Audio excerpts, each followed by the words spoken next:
عمران خان سمیت تمام سیاسی قیدیوں کو رہا ہونا چاہیے۔ دیکھیں، مقبول ترین لیڈر کو جب آپ کوشش کریں گے کہ وہ سائیڈ لائن ہو جائے تو آپ عوامی مینڈیٹ پہ مزید ڈاکہ ڈال رہے ہیں۔ خان صاحب اس وقت مقبول ترین لیڈر ہیں۔ میں ایک بار پھر کہوں گا، ہمارے 36 ہفتے 36 ویکس پورے ہونے کو آئے خان صاحب کے ساتھ نہ ایکسس ہونے کو۔ اس موقع پہ میں ایک مطالبہ دوبارہ کروں گا، کل ہماری ملاقات کا دن ہے، فیملی کی ملاقات ہو، بشرا بی بی کی فیملی کی ملاقات ہو، خان صاحب کے علاج کے سلسلے میں ہو۔ جس طریقے سے ہم کہہ رہے ہیں کہ مذاکرات باہر دنیا سے آپ کرتے ہیں، جب تک آپ ان لوگوں کو حقوق نہیں دیں گے، ان کے محرومیاں ختم نہیں کریں گے، ان کے حقوق ان کو نہیں دیں گے، پاکستان میں یہ حالات بہتر نہیں ہوں گے۔ بہتری کی طرف جانے سے ابتدا یہی ہے، اس لیے میں ریکویسٹ کروں گا کہ کل والی ملاقات خان صاحب کی سب سے پہلی۔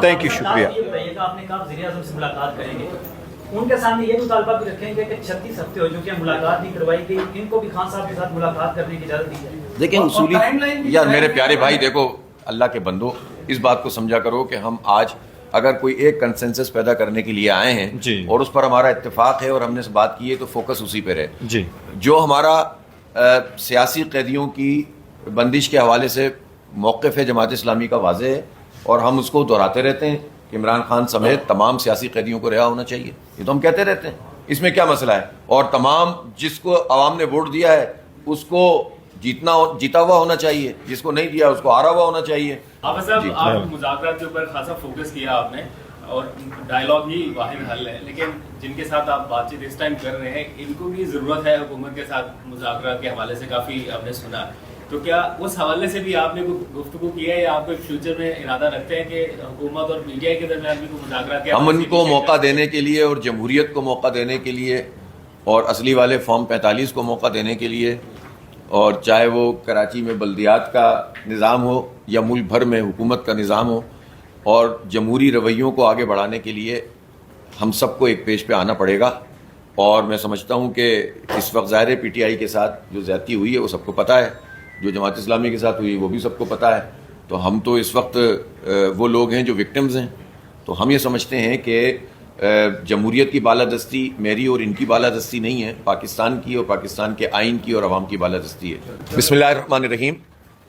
جماعت اسلامی کا ایک وفد ہے جو یہاں خیبر پختونخوا ہاؤس میں چیئرمین پاکستان تحریک انصاف جناب بیرسٹر گوہر صاحب، ہمارے بہت ہی محترم قیصر صاحب، نیازی صاحب، خواجہ صاحب، ان تمام جو ذمہ داران کے ساتھ ہم نے ملاقات کی ہے، اور جماعت اسلامی کے وفد میں میاں محمد اسلم صاحب جماعت اسلامی کے نائب امیر ہیں، سابق MNA ہیں، اور ان کے ساتھ ڈاکٹر مشتاق صاحب جو ہمارے آزاد جموں و کشمیر کے امیر ہیں وہ، اور نصر اللہ رندھاوا صاحب جو ہمارے اسلام آباد کے امیر ہیں وہ اس میں شامل ہیں، شکیل ترابی صاحب بھی ہیں۔ دیکھیں، آج ہمارے یہاں حاضر ہونے کا تو بہت ساری باتیں، ظاہر ہے کہ جب بھی سیاسی عمل میں ہم آگے بڑھتے ہیں تو ملک کے حالات پر، بین الاقوامی حالات پر اور عوام کے حالات پر تبادلہ خیال ہوتا ہے، لیکن جس بات پر سب سے زیادہ ہمارا فوکس تھا وہ آزاد جموں و کشمیر کی موجودہ صورتحال ہے۔ اس وقت صورتحال یہ ہے کہ عملاً آزاد جموں و کشمیر مکمل طور پر بند ہے، لاک ڈاؤن کی کیفیت ہے، اور صورتحال یہ ہے کہ کھانے پینے کی اشیاء سمیت تمام ضروریات زندگی کی جو اشیاء ہیں ان کی قلت ہے۔ اور افسوسناک بات یہ ہے کہ یہ جو بھی دھرنا ہے اور اس وقت تک کی سچویشن میں بہت سا خون بہہ چکا ہے۔ یہ پاکستان کے لیے، پاکستان کے عوام کے لیے آزاد جموں و کشمیر اور پورے جموں و کشمیر اور ان کے عوام کے لیے اچھی صورتحال نہیں ہے، بلکہ بہت خراب صورتحال ہے۔ اب ایک طریقہ تو یہ ہے کہ بلیم گیم کیا جائے، ایک طریقہ تو یہ ہے کہ حکومت اور اپوزیشن یا حکومت اور ایکشن کمیٹی کے حوالے سے رائے قائم کر کے سب و شتم کیا جائے، لیکن دوسرا طریقہ یہ ہے کہ جس سچویشن میں ہم پھنس چکے ہیں اس سچویشن میں راستہ نکالا جائے، اور راستہ نکالا جائے امن کے لیے اور خیر خواہی کے لیے، عوام کے لیے، اور جو ہمارا کاز ہے، ایک بہت بڑا کاز کہ ہم 80 سال سے اور اس سے بھی بہت پہلے سے جد و جہد کر رہے ہیں، خاص طور پر کشمیری عوام آزادی کی جد و جہد، اور اس کو جتنا نقصان اس پوری صورتحال سے ہو رہا ہے، اس میں یہ بہت ضروری ہے کہ جو سنجیدہ قوتیں ہیں وہ اپنا رول ادا کریں اور جلتی پر تیل چھڑکنے کے بجائے آگ بجھانے کی بات کریں، لوگوں کو ملانے کی بات کریں، اور جو جینون ایشوز ہیں عوام کے ان کو ایڈریس کریں۔ اس لیے مولانا فضل الرحمان صاحب نے بھی اس پر بات کی تھی، اور میں نے بھی اس پر بات کی تھی، اور اسمبلی میں بھی ہمارے پی ٹی آئی کے دوستوں نے سمیت تمام اپوزیشن نے بھی بات کی تھی، اور ہمارا خیال یہ ہے کہ اس مسئلے کو ریزالو ہونا چاہیے۔ تو جب میں نے یہ بات کی تھی، ثالثی کی پیشکش کی تھی، تو ہمیں جوائنٹ ایکشن کمیٹی کی طرف سے بھی اس کا خیر مقدم ہوا تھا. پھر ہم نے اپنی پارٹی کا بھی اجلاس کیا جس میں آزاد جموں کشمیر کی پوری لیڈرشپ موجود تھی اور جماعت کے ذمہ داران تھے. ہم نے فیصلہ کیا کہ ہم کام کو شروع کریں گے، اور یہ مسئلہ کریڈٹ لینے کا نہیں ہے، پولیٹیکل پوائنٹ اسکورنگ کا نہیں ہے. یہ مسئلہ پورے پاکستان کا، آزاد جموں کشمیر کا، عوام کا مسئلہ ہے اور ہمارے کاز کا مسئلہ ہے.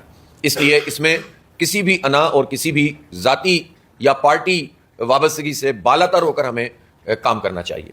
ہم نے آغاز کیا. آج بیرسٹر گوہر صاحب کی خدمت میں ہم آئے اور ہماری بہت اچھی ڈسکشن ہوئی ہے، اور ہم یہ سمجھتے ہیں کہ حکومت کو اب اس میں ذمہ داری کا مظاہرہ کرتے ہوئے پیش رفت کرنی چاہیے. بسم اللہ الرحمن الرحیم. میں امیری جماعت اسلامی حافظ نعیم الرحمان صاحب کو ویلکم کرتا ہوں. آج انہوں نے ہمارے ساتھ ڈیٹیل میں ملاقات کی ہے. ان کی کوششوں کو ہم سراہتے ہیں. ہم نے پاکستان کے بارے میں اور خاص کر کشمیر کی صورتحال میں تفصیلی بات کی ہے. ان کے ساتھ بھی اپنے پارٹی کے کشمیر کی قیادت موجود تھی. میرے اور اسد کیسر صاحب کے ساتھ بھی ہماری کشمیر کی قیادت جناب نیازی صاحب جو ہمارے سابق وزیر اعظم ہیں، خواجہ فاروق صاحب اور ہمارے ایم ایل اے حامد صاحب بھی موجود تھے.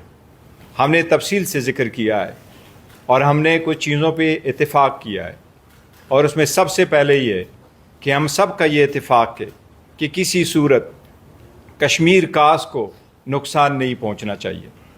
کشمیری پاکستانی ہے اور کشمیر پاکستان کا شارک ہے.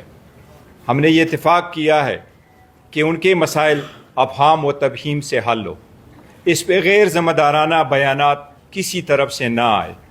ہم نے اس بات کا بھی اظہار کیا ہے کہ ہم متفقہ طور پہ کسی بھی پوائنٹ پہ کشمیر ریلیٹڈ سیاست نہیں کریں گے، پوائنٹ سکورنگ نہیں کریں گے.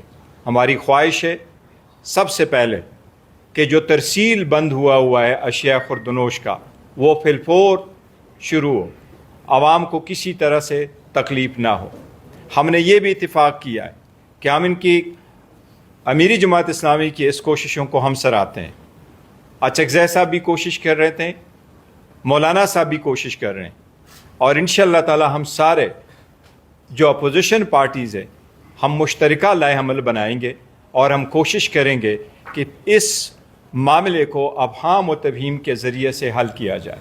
ڈائلاگ کو ایک موقع دیا جائے تاکہ اصل مسئلے کو ہم پہنچیں اور عوام کی جان و مال محفوظ ہو. انشاءاللہ تعالی یہ ہماری آج پہلی ملاقات ہے. ہم کوشش کریں گے، مجھے امید ہے انشاءاللہ کہ آج امیری جماعت اسلامی حافظ نعیم الرحمان صاحب کی 1-2 ملاقاتیں آج بھی ہو جائے گی. ہم بھی اپنی کوشش کر رہے ہیں. ہم نے پہلے بھی اس پہ کیٹیگریکلی اسٹیٹمنٹ دیا ہے کہ نیشنل ایکشن کمیٹی جو بنی ہے، joint action committee Azad Kashmir کی، وہ عوام پہ مشتمل ہے. میں نے جیسے کہا کہ ہر شہری آزاد کشمیر کا پاکستان کا شہری ہے، وہ ہمارے بھائی ہیں. ان کے درد دکھ میں جو ان کے مطالبات ہیں ہم ان کو جائز مانتے ہیں. ہم نے یہی کہا ہے کہ جو اب مطالبات حکومت نے پہلے ان کے ساتھ اگریمنٹ کیا ہے، مطالبات حل ہونے چاہیے.